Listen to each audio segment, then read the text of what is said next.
you'll have the sole mic, okay? But let the sister engage a little bit. You've been here before, she hasn't. You know the rules. Okay, so the Quran says that, and I'm with you. But does the Bible doesn't say that Islam's false?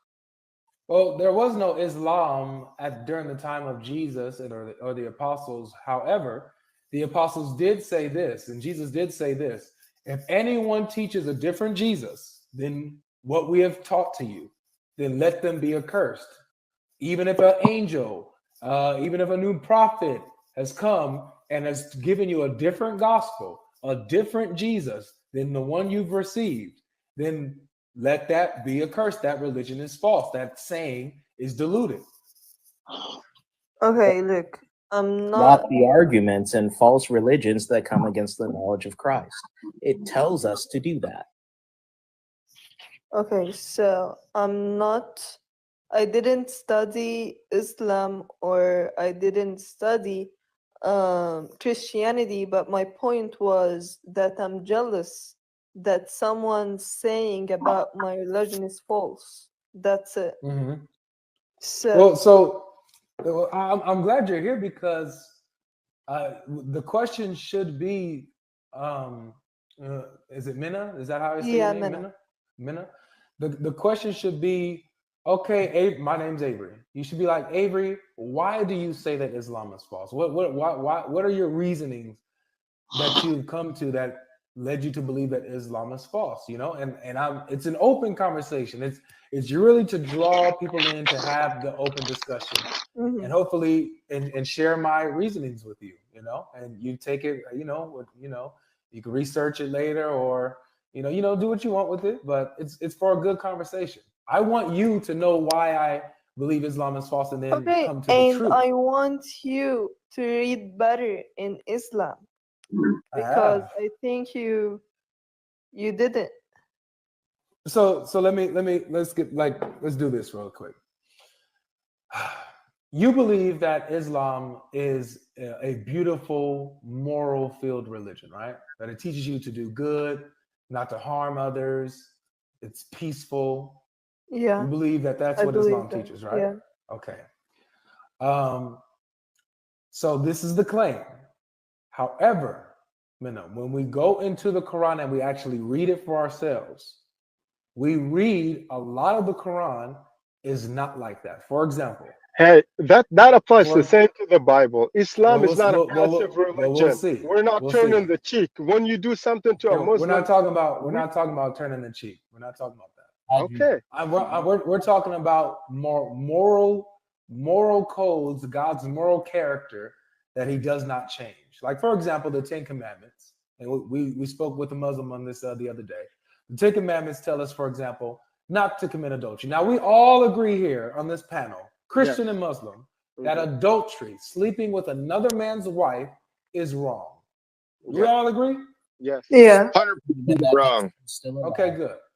So now, if there was something that was teaching us to go out and do adultery, if it gave a situation where it said adultery is allowed, you can take another man's wife and have her, then we would know that is not of God. That's not what God teaches. Okay? God would never teach sin. He would never give an allowance or an exception. I'll ask you a question. Right.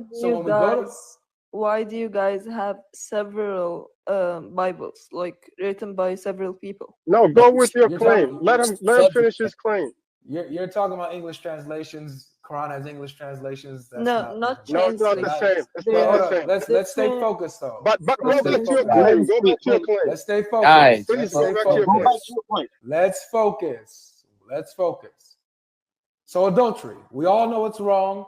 We agree that it's not a teaching of God. We go to chapter 4, verse 24 of the Quran.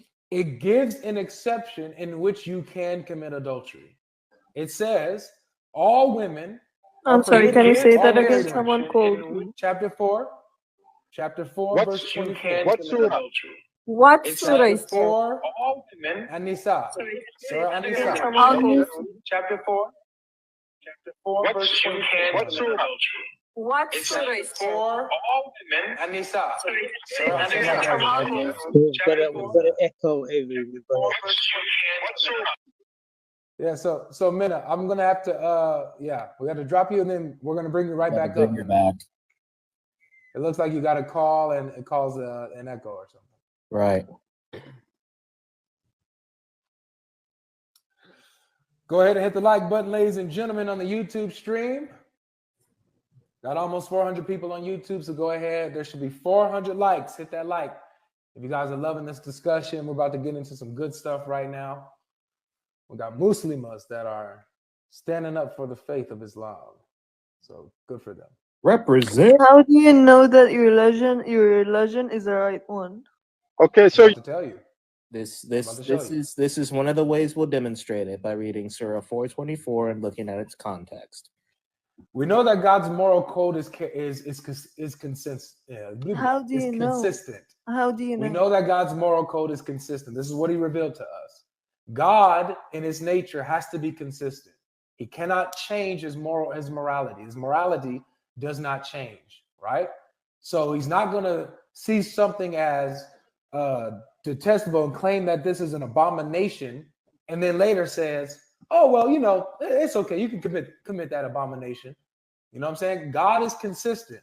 And that's how the prophets teach about God, that he's always consistent. So if we get to the Quran, he needs to be consistent with what we find in the prophets, in the Torah, in the Zabur, the Psalms, in the Gospel. He has to be consistent. So this is an example where I'm showing you where Allah of the Quran is not consistent with the God that we find in the Torah, the Psalm, and the Gospel, right? So where God in the previous scriptures, let me finish. Can you God in the explain to previous me how scriptures there is completely finds adultery to be disgusting. The Quran allows adultery. oh, bro, what are you saying? Bro, he Oh, understood gosh. it wrong. Okay, I'll ask That's you a what he question. wrong. Guys, focus. How and there's we'll like get to the information But of you have to come up people with just the found out. claim. Bro, let us speak. Tell me what it is. guys, we have the text in Guys, front of guys. us, and we'll How read can the I speak, text. You said how do we see that Islam allows adultery? We're at the verse. Just walk through it with us. Do you guys have your Quran open at Surah 424? Do you have it? Then let's walk through the text together, okay? Avery, can you read it for us? I can recite it. Okay? Go ahead, Frank. All married women are forbidden for you, except those whom your right hand possess. So, according to this verse, all married women, because it's lined up with verse 23 above. Okay? Married women are forbidden. You cannot have married women, except the married women who you captured through war. You can have them, even though they're married. So here the Quran gives permission for Muslims to commit adultery as long as it's with a woman who they have captured in war, their right-hand possession. No, I don't find it in the surah. You don't find it in the It surah? No. What do you find in the surah? I can read it word for word if you need to. Yeah, Go ahead. tell me. Well, actually, James, let's let them, because I guess somehow we're reading it wrong or reciting. Let's let him read it. Go ahead and read it out for us, brother. What do you see word for word? What do you got? Okay, I got. Do not marry the woman who your fathers married. All thought what is past is past. This indeed was a shameful deed, a hateful thing, and an evil way. So where do it says, you can marry like a woman That's not 424. That's not Surah An-Nisa, ayah 24. So verse 24 of chapter 4, An-Nisa. Okay. And also forbidden to you are all married women, except those women who your right hands have come to possess as a result of war. This is Allah's decree and it's binding upon you. So you see? Let me tell you something. There's a lot of scientific facts. You guys would make that claims and you don't want us discovered to by answer to you. Whoa, It can't go this way. relax. It's y'all's turn. Go ahead and respond. Okay, Go let ahead. me respond. So it says, like, if you are in the time of war and you happen to captivate slaves, those slaves are your possession, okay? Because they are under your possession and you have the right to marry them, okay? No, not marry. You can marry them if they are Muslims. Like, no Muslim should captivate another Muslim. If they're It has Christian, nothing to they do are with slaves now. marriage. They're your slaves, okay? And if It has they're your nothing to slaves, do that with means marriage. they are your possession, and you get to do what you want with it. Are they married? What do you mean? Are they married? Those slaves that you capture. No, you in don't this, marry them because they belong to you. No. Listen, my question is: these women who are captured, according to this verse, they're married, correct? The answer is yes, guys. We're not scholars in this field, man. That's why I don't like dwelling the Quran so much. Is if you pinpoint things like this, you're not gonna get the true essence of Islam. Do you understand? Yeah, you That's have why a I Sheikh don't and like Imam up here. You're good. But there is so many verses. Haji, time out, Haji. Let me say this really quick to MH. This is exactly how you get to the essence of Islam. By reading and going deep into these things. When you ignore these things, that's when you get away from what true Islam actually is. But this right here, this is true Islam. This is the essence of Islam. And notice how I don't have to twist anything. We just simply have when to I read say it. true Islam, let me just say, when I say true Islam, you have to look at the overall picture. You don't look at just one verse, you look at the whole Quran. You understand? We don't look at just the Quran, we look at what Allah's revealed to the whole of creation throughout history. You understand? That's how you look at Islam. That's how you look at what Allah's word is, what Allah's revelation is. You understand? You don't look at one verse. No, he cherry picks like one verse, doesn't even know the meaning behind it. He started from the beginning to the end. All right, so guys, let's all. This is what we need to do for right now. Because MH, I actually agree with you that you look at Islam as a whole. You take the whole of it, right? This is only one issue that I brought up. I have many. So this is just one of the issues in the essence of Islam that I'm going to bring up today. But I wanted to show you guys this right now. Guys, according to this verse, and let's all be honest and true to the verse, okay? I'm not twisting nothing. Y'all don't twist nothing. According to this verse, in the context of war, you can go and take another man's wife for yourself. Correct? No, it's not true. I have the explanation. If you want, I can read it. You have the explanation? Yeah. I do too. So the explanation is about married slave women who had been captured at the battlefield itself and whose previous marriage were made Wait, null. what are you reading? What are you reading? I'm reading the explanation of the verse for 424 from the website. What website? What website? The website is controversialislamwordpress.com. Yeah, so that's not what works, my friend. If you're trying to get the meaning of the verse, you need to pull up a tafsir. Okay. Okay, no, wait, bros. Give me your tafsir. Give me your tafsir. Okay, so I got you. So is it okay if I bring up Ibn Kathir? Yeah. Okay, I'll bring up Ibn Kathir. So Ibn Kathir breaks this down. He even gives the hadith that goes with this, gives the background of why this verse was revealed. Okay. So Ibn Kathir, chapter 4, verse 24.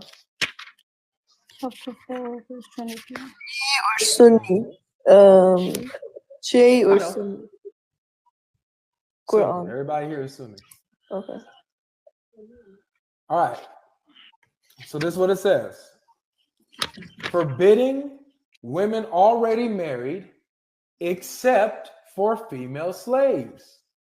You can have the married slaves. It says, also forbidden are women already married except those whom your right hand possess. The ayah means, now this is Ibn Kathir breaking it down. The ayah means you are prohibited from marrying women who are already married. Let's continue. Except those whom your right hand possesses. Except those married women whom you acquired through war.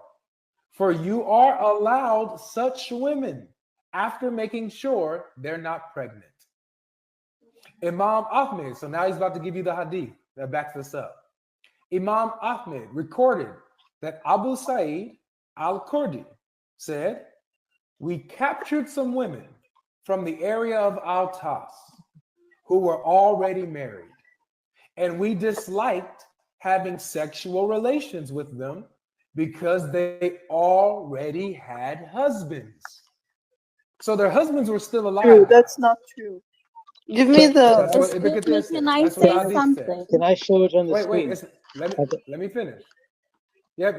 Show it on the screen, I'm going to James. show you a different one. It's exactly the same thing. This is Yeah. Sahih Muslim. Sahih Muslim. I'm going to finish this first, though, James, and I'll give it to you, okay? Yeah. So, guys, again, this is Ibn Kathir sharing the authentic Sahih Hadith that gives the background of this verse, okay? I'm reading it verbatim. So, let me tell you. They captured the female women, and it says, we disliked having sexual relations with them because they already had husbands. So we asked the Prophet about this. And this ayah was revealed. Also, forbidden are women already married, except those whom your right hand possesses. Consequently, so as a result, we had sexual relations with these women. This is the wording in Jami al-Tirmidhi, Sunan al-Nasai, Ibn Jarir, and Sahih Muslim in his Sahih. So they had sexual relations with married women. That can be because of this true verse. because it's haram in Islam. Hey, no, let me sexual tell you. relationships It's is not haram. haram. Let me tell you, it's not Let haram. her talk. Let her talk, and then you go. No, Haji. she Let her talk. doesn't. She told you that she's in Islam. But we gotta let her finish what she says at least, man. Let her finish, and then you go. Go ahead. It can be true because having sexual relationships without marriage in Islam is haram. So they can't do that. That can be true. Unless it's with your female captives. They don't have to marry their Where female slavery captives. is not in existence. Slavery. Can I say Hey, something? let me tell you, slavery. One at a No, time. you don't. You don't, because she is your slave. Can I say Yeah. something? It's better speaking to a scholar about it. It's better speaking to a scholar about this, honestly. We just read the scholars on it, guys. We just read Ibn Kathir. No. I mean, someone who's educated live in this field is this better. You're speaking to laymen. Hey, this applies to Christians. Even Christians used to do the same thing. No Christians did the same thing. In fact, I'm glad that you brought that up, Chris. When you can you get Deuteronomy chapter 21 on how captive women are supposed to be treated if you see them attractive and things of this nature? Let's go ahead and show our Muslim friends, according to the God of Abraham, Isaac, and Jacob. Can I say Torah, something before how you the go captive on? women are supposed to be treated. Yes, of course, you can say something. Okay. We're just gonna have So the verse from ready. here, when you're getting married, right? You perform your nikah, and then the husband gives the wife money called mehr, right? So in this surah, it explains that everybody who has sexual relations with people from the war, those ladies, you are then supposed to pay them the mehr because you're not supposed to get married to them since you have gotten into sexual relationship with them. Because then if you don't, that's haram. Yeah. Okay. Godlogic, let me ask you a question. Did Jesus ever say that he's God and to worship him? What does that have to do with this? This is this what I was saying before earlier. You don't look at the small picture; you look at the whole picture. You are literally committing what we he call the Muslim shuffle, man. he grabbed that football. He went back and he went for that Hail Mary. No, You man. don't. What you guys are we just watching that sucker go on by, and we coming right back to what we were speaking about. Stay focused, MH. And later on in this live stream, we will Lord willing, we'll get to the deity of Christ. Okay. But did you understand where I'm coming from? I understood what you're coming from, sister. The reason why And I disagree is because that doesn't apply to female slaves. With the female captives, they did not have to marry them. I take a picture of it? Unfortunately it's my first time being on this kind of live. Is it possible if I take a picture using from my Quran? I have it on me. What are you you're showing commentary in your Quran? It has like commentary from the person? Oh no, it doesn't. No, it doesn't. Okay. Well, yeah, I mean, if you want, you can turn your camera on and like act like you're like recording your Quran, like so we can see it, you know? Okay, let me try. Be careful not to show your face if you don't want to show your face. No, it's okay. You don't want to unintentionally dox you. It's only saying I can only connect using audio, unfortunately. That's weird. That doesn't make sense. That's weird. It's probably just. Anyways, my point was, you have on your phone. I mean, a lot of things happen at war. If you think about it, a lot of things happen at war. Men at war, and a lot of men get into temptations. We're all human at the end of the day. Very true. So now God doesn't allow you to get into adultery, right? So at the end of the day, that's why God then said, after you have committed adultery with this woman, you are supposed to pay mehr for that because you're supposed to marry them.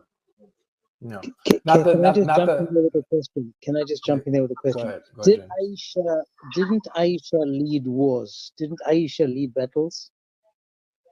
What relevance does it have to? She's talking about, she said, in wars you have temptation. So was Aisha tempted? Did she take on male slaves? That's a good question. Sorry, I'm not sure about that. I won't comment on the topics I'm not well educated on. In wars, men have temptations, and Aisha led everybody has temptations, right? I mean, we all do. We are all humans at the end of the day. Are we not? This is your God saying it's okay to be taken into temptation, and it's okay then only for the men to sleep with there isn't anywhere where it says it's okay.